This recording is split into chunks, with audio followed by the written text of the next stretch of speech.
right, look how easy it is in this tool to go from nothing to a data science, machine learning environment.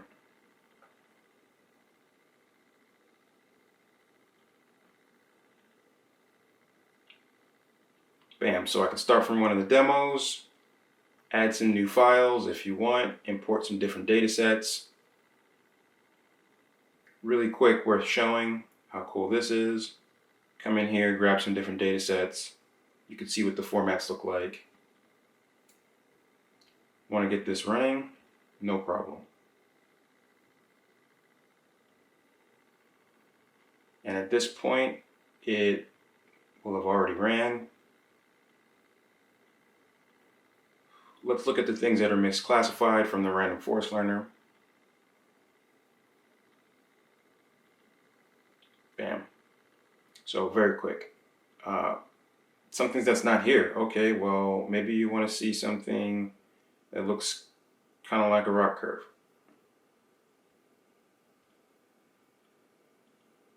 Okay, so you can do that as well. So very quickly, you can start from templates or blank slate and get something going extremely quick. All right, so let's jump right into this. So we're going to be looking at some data science prototyping tools specifically for like software engineers.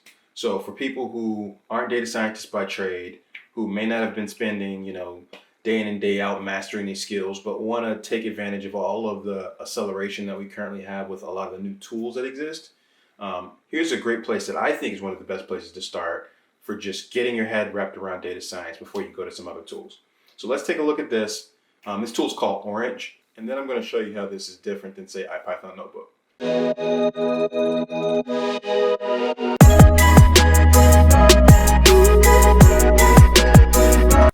All right, I'm saying it, and it might be a little bit controversial, but I think Jupyter Notebook or Ipython Notebook is not the best data science or machine learning prototyping tool for software engineers.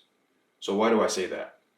Most software engineers don't have the in-depth underlying background around what these data science algorithms are, what they mean, how to best use them.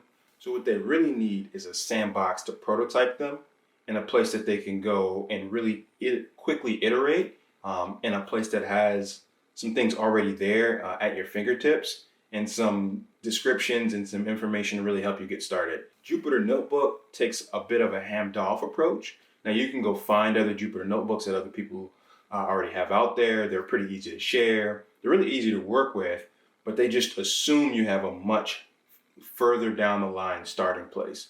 So that's why I think a tool like Orange, the one that I showed at the beginning of this video, is a much better tool for software developers. It's still written in Python. It still works with things like NumPy. However, it has its own standalone API, and everything you're dragging and dropping and interacting with, every visual widget, you could use headlessly.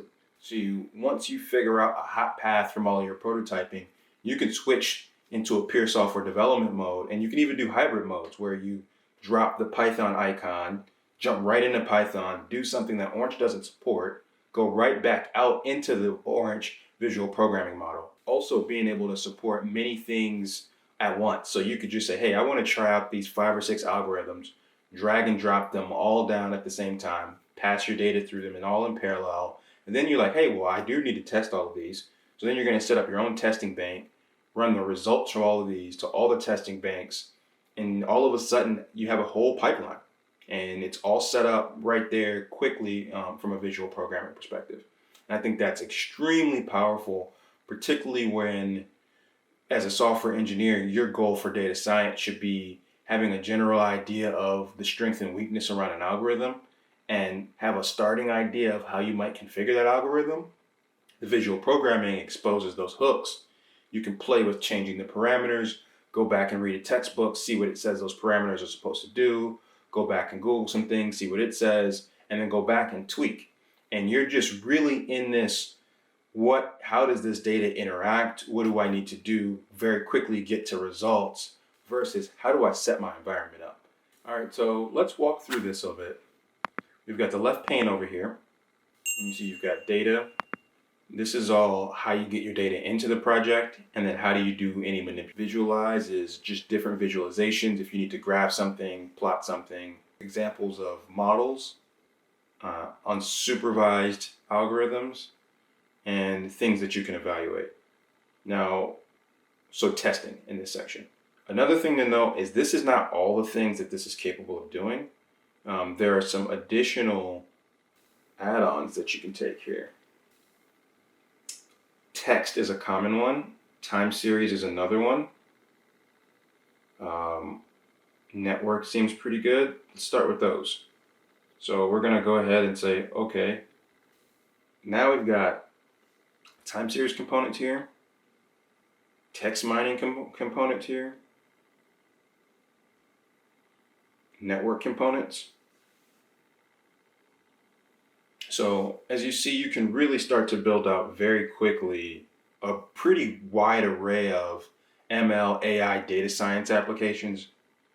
If I'm looking at this correctly, look, yeah, fetch articles from the Guardian API, fetch articles from the New York Times API. I mean, you could just start pulling in contents of data very quickly and interact with it fast. And that's what I like about this, is you can focus on exploring the data science space with very little setup. And then everything here that you see is code blocks. So notice when we hover over here, the tooltip shows you the Python API from Orange, what your data inputs are and their types, and what your data output is and its type.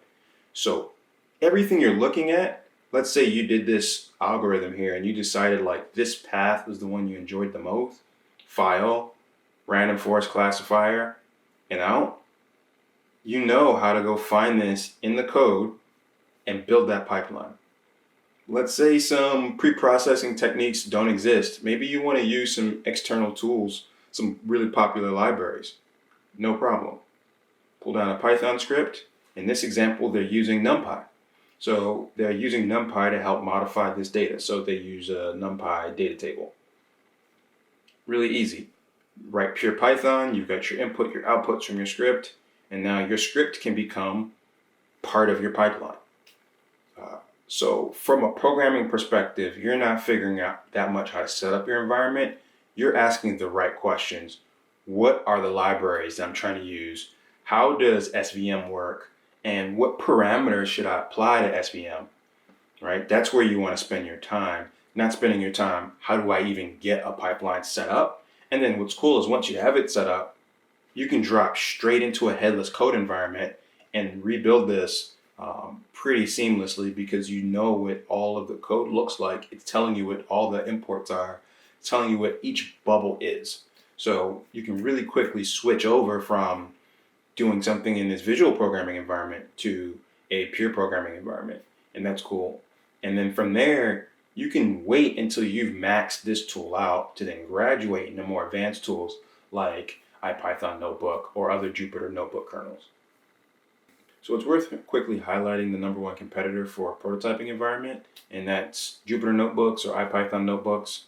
Here I have some of the newer Jupyter Notebook demo environment up, being able to quickly jump into an environment. Look at what I'm showing here. When you start most notebook environments, you get an interactive environment such as this where you can start jotting down Python code, or if that's the runner, the kernel that you're running, it could be R code, whatever it is, but you start pretty blank. Ipython just takes a little bit more to get you going. It's much better for people who come into the environment and they know exactly what they're trying to accomplish versus someone who's trying to explore but has the programming chops that once they're ready to go, that they can automate what they're doing, that they can customize what they're doing, but maybe not know where they're starting. And you can spend a lot of space getting this page filled up, figuring out how to get your visualization engines working. And then once you have it there, then you're like, okay, you don't want to modify your own workflow that you have working, because you're going to have to figure out more stuff and how to get that going. Look for other Ipython examples. And so it takes you longer to spider out because you're still trying to keep this environment functional underneath you. Comparing that to Orange, where you're dragging and dropping environments, Another example here is like you've got the workflows environment where you can come in here, see a specific workflow that you're interested in, Twitter data analysis, for instance, which helps you with topic modeling. And you can just pull down this workflow and it's designed to work from the beginning. Say you want to do semantic analysis on Twitter data. Well, you can come in here, pull this information down, and then from there, customize this because it doesn't do semantic analysis, but customize this workflow to do semantic analysis, and you're at a really quick starting point. You know, text classification, clustering, cross-validation. So really, some of these examples are already actually baked in. So like this cross-validation example is the one that I brought up. It's already just built into the application. You don't have to download it separately, but some of them you do. But either way, just being able to get in, interact, play with, ask questions quickly, and then turn that into cleaner code that's pipelined and automated. So a couple of limitations. What I've found is that using the front-end visual programming side, it can be a bit of a memory hog. One thing to know is whenever you're doing pretty much anything, or especially around training and building models for machine learning, data science, doesn't really matter where you do it, it tends to be a memory hog, but it is worth noting that it is a memory hog. For example, on a Windows box, if you load up many parallel model analysis in a decent sized data set, and decent size doesn't have to be very large actually, you'll get to a place where the Windows just looks like it's hanging while it's running it. And it's working. If you leave it, it'll continue to do its processes, but it doesn't take for the data to get very large before you start to run into performance issues. I haven't fully used the SQL extensions, but I still believe all that data gets sucked into your environment and then passed through the pipelines. So you're still limited based on the performance of the machine you have in front of you. So just know that if the size of your data gets large or you're doing many parallel model analyses on a decent data size, then you're going to start to run into some performance issues. All right, so we walked through Orange, a data science, artificial intelligence, machine learning prototyping tool that I think is the best tool to have in your toolbox, particularly if you only have one. I think this is a great one tool to have.